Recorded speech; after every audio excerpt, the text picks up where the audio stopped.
2008, when I was elected sheriff, it was historical. It marked the first time in Broward County history that any sheriff had come up through the ranks. And back then everybody told me it can't be done. You'll never be elected sheriff in Broward County. Nobody's ever come up through the ranks. And today, we're here to announce another historical achievement. That today marks the first time in Broward County history that a candidate has gotten on the ballot in a countywide race by petition. Earlier last week, we received our letter from the supervisor of elections saying that we have obtained the required number of signatures on petitions to qualify us for the office of Sheriff of Broward County.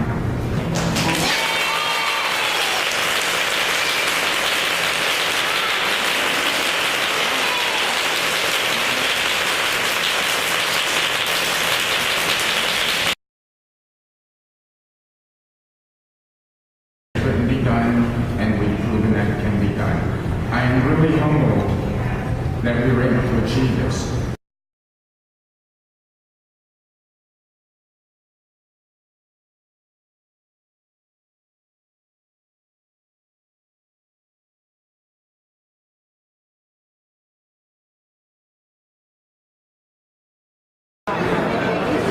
Ms. Sokol, the sheriff mentioned you in his remarks about how what a strong supporter you and your husband were of his. Could you tell us a little bit about why you support the sheriff? Well, because we think he's the best one, and he come up from the ranks, from the very bottom up to the top, and he deserves it. And I'm out there working for him 100%. Knocking on door to door. Malibu Gardens, over 400 people live there, and I'm sure that we're going to support him. And the sheriff mentioned, or actually you mentioned, that you're a registered Democrat. I'm a registered Democrat. Obviously, he has a lot of support among Democrats. Yes. If there are two Democratic candidates, why would you encourage other Democrats to support the sheriff instead of one of the Democrat opponents? Because he has the experience, and I think he is the best one for the position, and he's proved that the time that he's been in office. And what about Democrat friends of yours? Do they give you a hard time about it, or do they agree with you? No, I knocked on doors and went to everything, and I had them sign petitions, and at first they said he's a Republican. I said, but he's a good Republican, and it doesn't matter. It's a nonpartisan, really, position. And so a lot of Democrats had signed my petitions for him.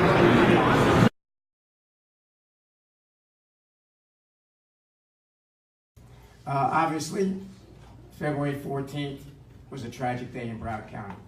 And with every single one of these mass shooting events, whether it be Aurora, Colorado, Washington, D.C., San Bernardino, California, the Navy Yard up in Washington, I always said, every interview I ever did, if it can happen there, it can happen anywhere.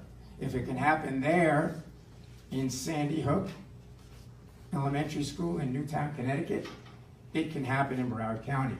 We have to be ready. We have to prepare. We have to train. We have to have policies in place. They're going to help us.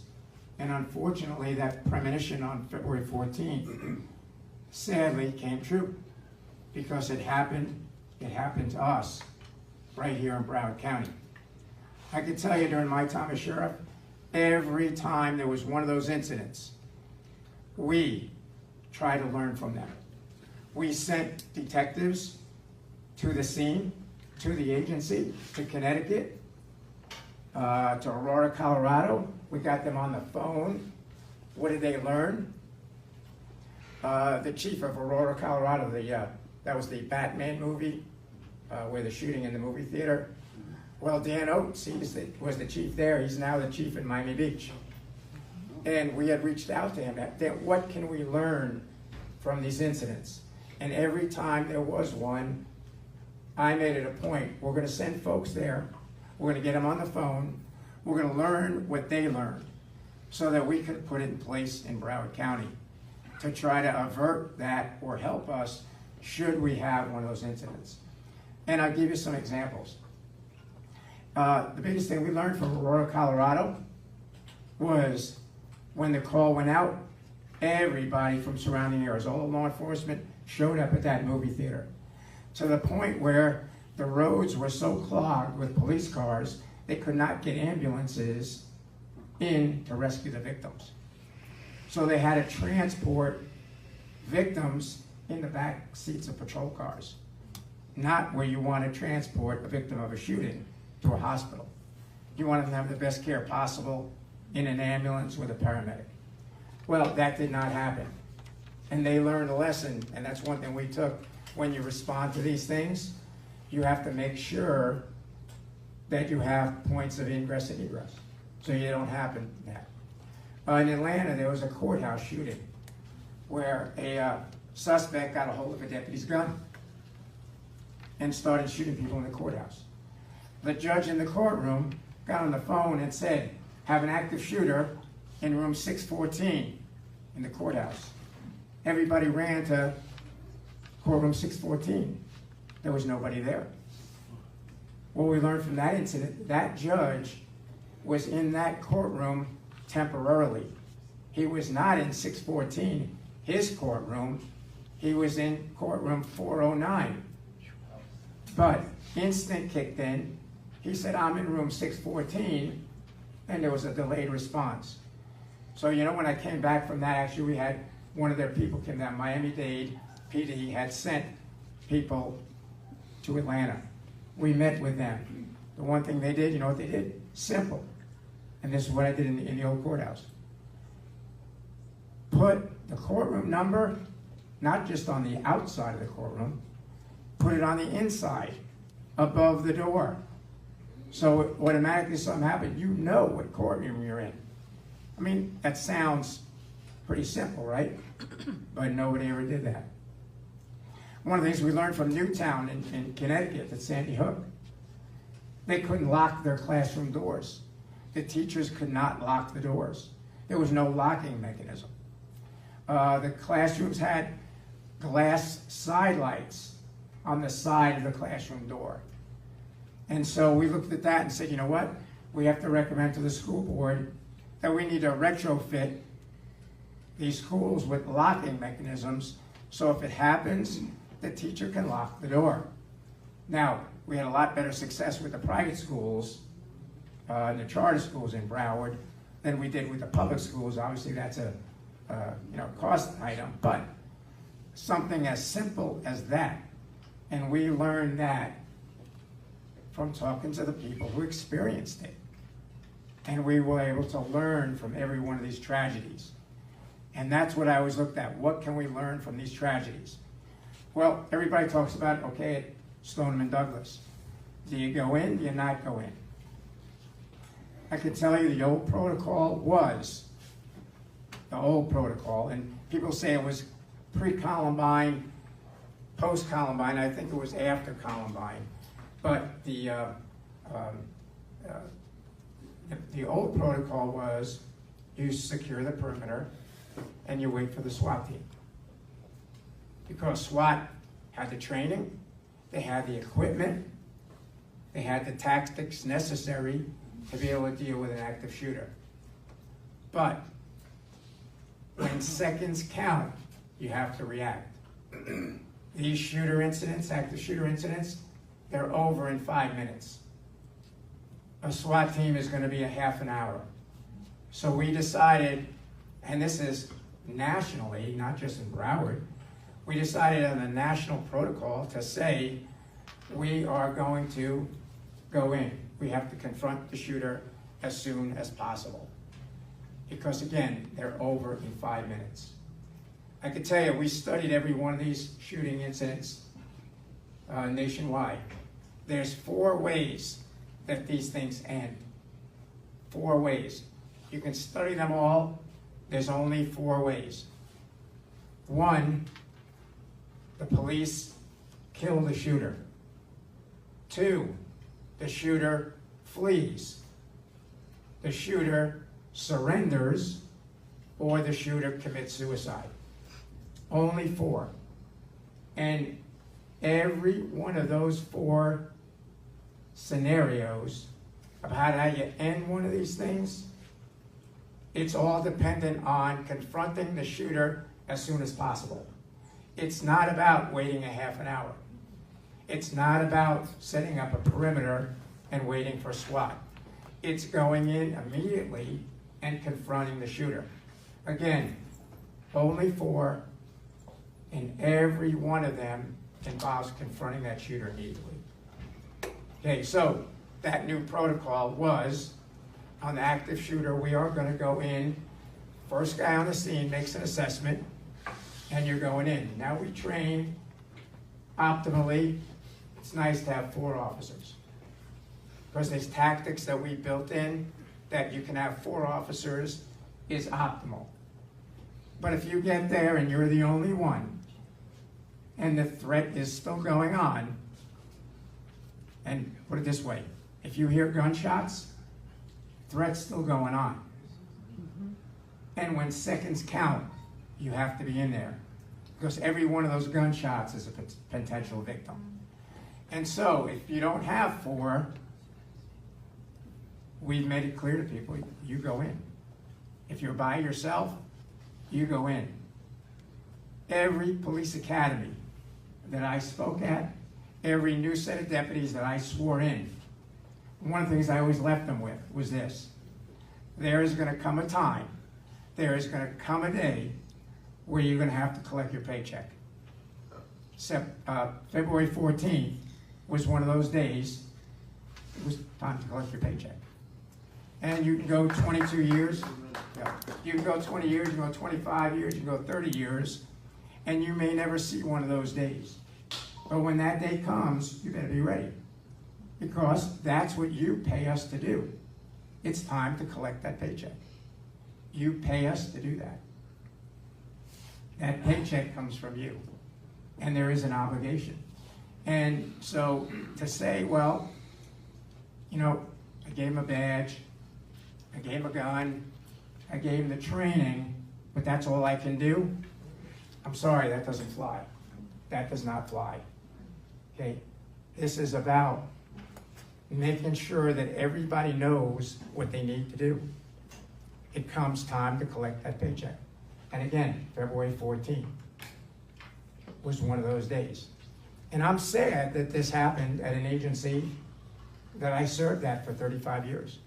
I was the first sheriff that ever came up through the ranks. I was the most proud of that, of anything I accomplished in 35 years. That was the one thing I was most proud of.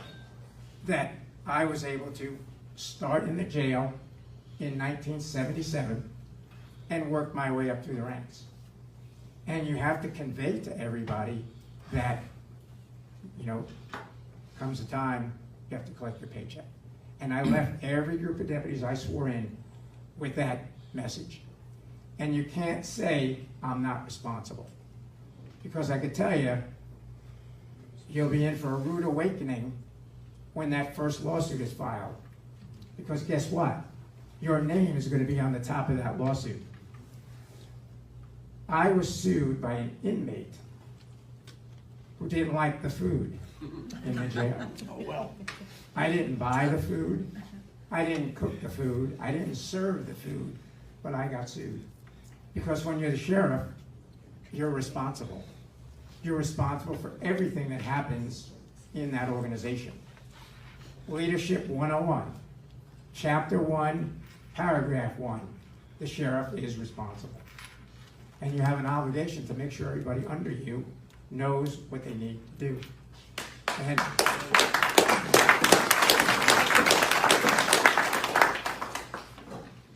And again, so that active shooter protocol is no mystery. I mean, nationally, we train and train and train. Why there was a breakdown, I mean, I'm looking forward to seeing the FDLE report when it comes out to see, because I want to know. Because that's not the agency that I left. I was pretty comfortable when I left that people knew what they had to do. You never know until they're tested, but on February 14th they were tested. Now, when I was elected sheriff in 2008, somebody took me aside and said to me, you know what, you're the sheriff. You're not the Republican sheriff. You're not the Democrat sheriff. You're just the sheriff. And you're the sheriff of everybody. Nick Navarro was famous for saying that, if you ever heard him say that. I'm sheriff of all the peoples. That's right. And he lived by that, he really did. And he was a mentor for me, and he really lived by that. Because he didn't look at that, I'm not the Republican sheriff, I'm not the Democrat sheriff. You know, one of the things I said when I first got elected, shortly thereafter, when you call 911, you do not hear press 1 if you're Republican, press 2 if you're a Democrat. And I always said, people are not, or victims are not Republicans or Democrats, they're people. Right. And you don't do the job any different. But unfortunately, what I see right now is it's all politics all the time. And it can't be that. It cannot be that. It is about leadership. But when politics starts to get in the way of leadership, that's a recipe for disaster.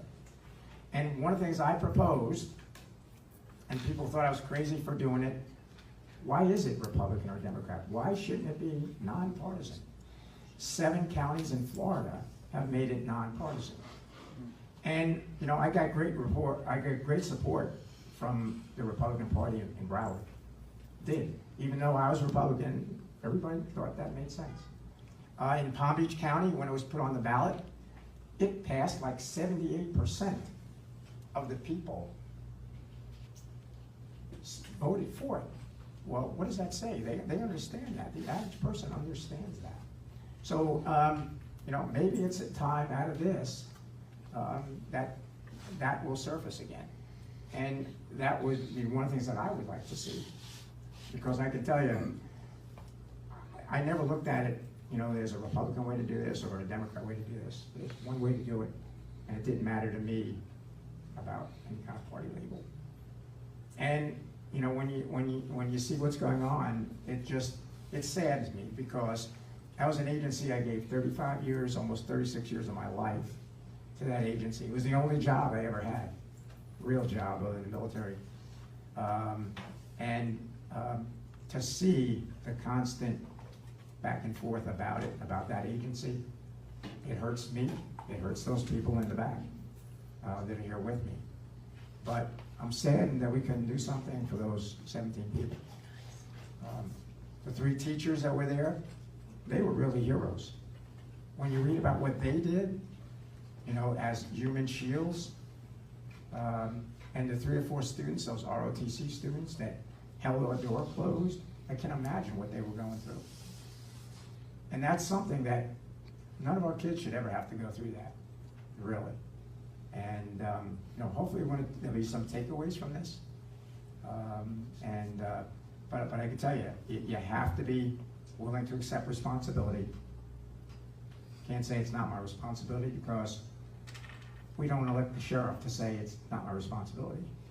We elect the sheriff to take responsibility and make sure that our kids are safe and our communities are safe. You know, it just hurts me to see that. And hopefully that's going to change. Make BSO great again? I don't know. It is a great organization. The men and women, I mean, there are 6,000 agencies, the 3rd largest sheriff's office in the country.